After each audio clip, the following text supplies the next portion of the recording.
台灣環島遊第3日，我哋終於嚟到一個我期待咗好耐嘅地方——日月潭。呢一日嘅行程一開始有啲似休閒旅行，去到後邊就慢慢變成趕船、趕纜車、趕晚餐嘅挑戰。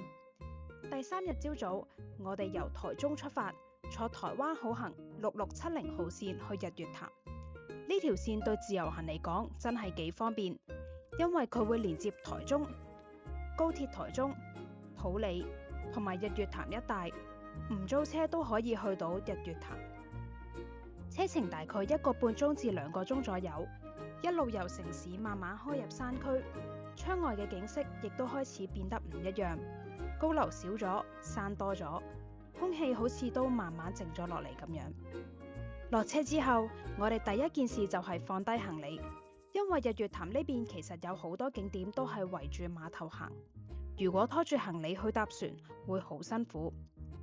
放低行李之後，我哋就揾咗附近一間餐廳去食晏。一入到去就見到餐牌上有好多菜式，但有好多名我哋都係第一次見，例如野魚腐、炸奇力魚、炒半天花等等。睇個名真係完全估唔到係乜嘢嚟。我一路望住個餐牌，一路覺得自己好似返咗去考閱讀理解咁。明明每一個字都識，但合埋一齊就唔知佢講緊咩。最後都係問返職員，先知道原來有啲係日月潭附近比較有特色嘅菜式。最後經過職員介紹，我哋叫咗1個炒飯、2份魚同埋1份雞，成個感覺有少少似台灣版嘅大排檔，唔係好精緻嘅嗰種餐廳，但就好有喺當地生活緊嘅感覺。第一次食炸奇力魚，我覺得都幾特別，外邊炸到脆脆地，入邊就保留到魚本身嘅味道。唔係好濃味，但食落去都幾有新鮮感。有時旅行最有趣嘅地方，就係你未必知道自己叫咗啲咩，但一試落去，反而會記得特別耐。食飽之後，就準備正式出海啦。嗰日嘅天氣真係靚到揼一聲啊！天空好藍，雲又唔算多，湖面反光反到成個畫面好似自帶濾鏡咁。嗰刻已經覺得今日就算咩都唔做，淨係坐喺湖邊吹下風，都已經值回票價。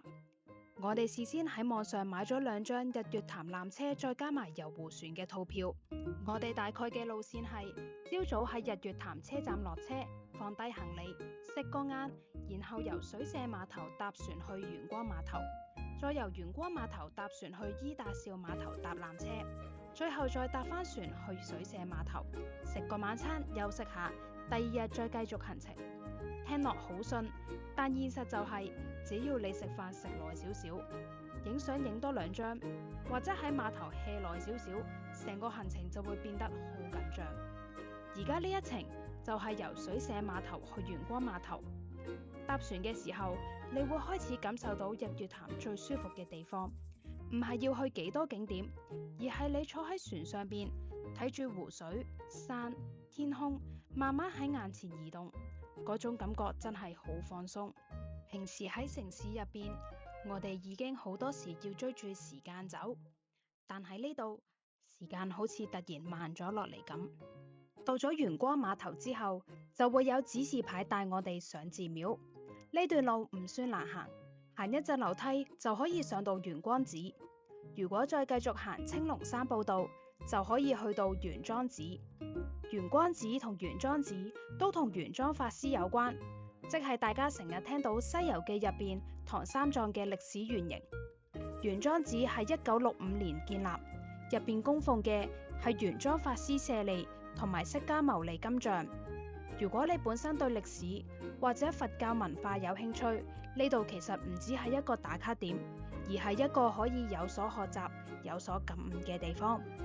我自己最中意呢度嘅地方係佢唔需要行好耐就可以突然離開碼頭嘅人群，行入一個比較安靜嘅空間。喺元光寺呢度仲會見到一啲書，如果有啱自己嘅，可以添少少香油錢，帶一本返去慢慢睇。落返碼頭嘅途中，我哋就見到台灣朋友話好出名嘅阿嫲茶葉蛋，呢個真係好多人嚟元光碼頭都會食。雖然平時未必會特登去食隻蛋，但奶都奶啦，講到咁出名，冇理由唔食佢啊嘛！吹住風，聽住歌，望住湖，食住蛋，感覺好搞笑，但又好似遠離咗煩囂咁樣。原來快樂都係觸手可及嘅嘢嚟，唔係話人生突然冇晒煩惱，但至少喺嗰幾分鐘會覺得原來我都可以咁樣慢落嚟。休息完之後，我哋就搭船去下一個碼頭——伊達邵碼頭。呢度比我想象中嘅熱鬧，因為呢度有伊達邵老街同埋九族文化村等等。不過我哋嗰陣時間已經開始有啲緊張，因為日月潭纜車唔係開到好夜，平日同假日嘅營業時間又會有少少唔同，所以如果大家想搭纜車同埋去文化村，就真係要預早少少啦。我哋發現時間唔多之後，就即刻由碼頭衝去纜車站，因為我哋已經進入咗趕路模式，所以就冇乜拍到片。唯一拍到嘅就係中途遇到一隻貓貓。有時就係咁，未必影到最完整嘅行程，但總會影到啲奇奇怪怪又得意嘅小片段。終於趕到去拎飛搭纜車啦！行去搭纜車嘅途中，我哋見到成片櫻花樹，嗰陣櫻花開得好燦爛，粉紅色一大片，完全係意外驚喜。搭上纜車之後，纜車啱啱好由櫻花樹上空經過，嗰個角度好靚。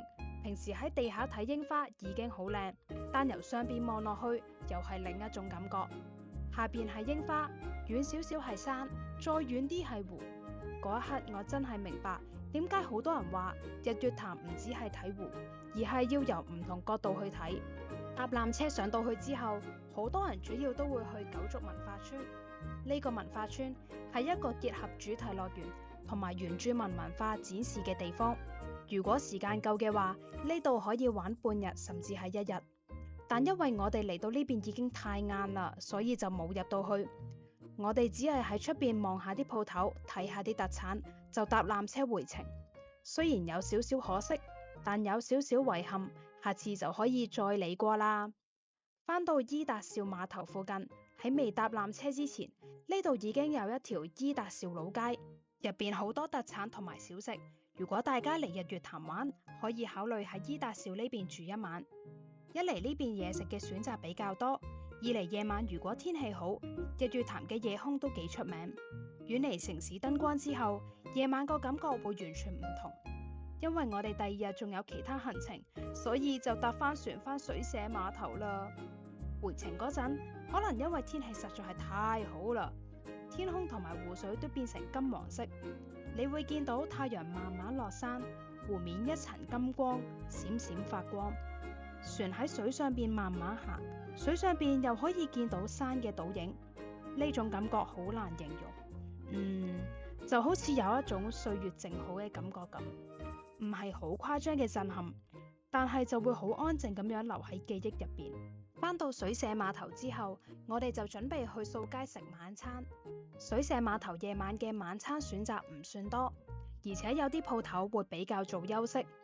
我哋揾咗幾間當時仲開緊嘅鋪頭，隨便食少少嘢之後，就諗住返酒店休息一下。所以如果大家嚟日月潭，尤其係夜晚會留喺水社碼頭附近，出發前可以先睇下餐廳嘅營業時間，咁就會比較好安排行程。至於呢隻茶葉蛋流唔流淚我就唔知啦，但我就因為晚餐唔夠飽而爭啲流淚。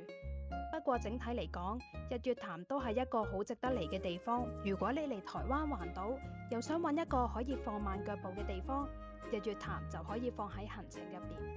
佢唔係一個適合即興嘅地方，所以搭船、搭纜車同埋餐廳嘅營業時間最好都預先睇一睇，咁樣就可以玩得更加舒服。台灣環島遊第3日就喺日月潭嘅湖光山色當中圓滿結束啦。第4日我哋就會離開日月潭，出發去阿里山。如果你都想睇下由湖邊去到山上，台灣嘅風景會有幾唔同，就記得留意下一條片啦。